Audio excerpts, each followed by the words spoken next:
Ils reçoivent dans leur maison de Brooklyn, remplie de peintures, de dessins et d'objets liés à la culture juive.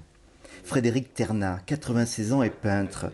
C'est un survivant de la Shoah, passé par les camps d'Auschwitz et Térésine. Daniel, 32 ans, et son fils, lui aussi, est devenu artiste, new-yorkais imprégné par les souvenirs de l'Holocauste. Le mot Holocauste revenait si souvent. Ça n'est pas arrivé d'un coup. Et je pense qu'en grandissant, j'ai commencé à me poser des questions. C'était quelque chose qui était toujours là.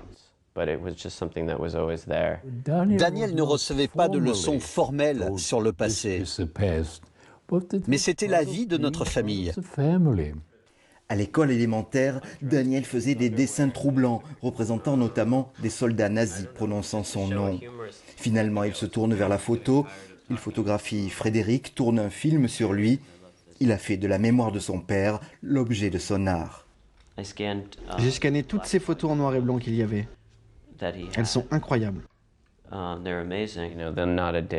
n'y a pas un jour qui passe sans que je pense à mon père et ce qu'il a traversé. On ne peut pas vraiment le comprendre, mais je n'ai jamais cessé d'y penser.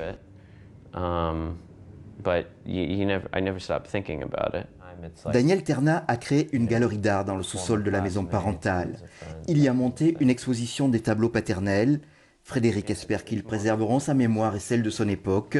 Il dit « Ce sont de petites pierres d'une grande mosaïque, mais ajoutées à d'autres, cela aura peut-être du sens ».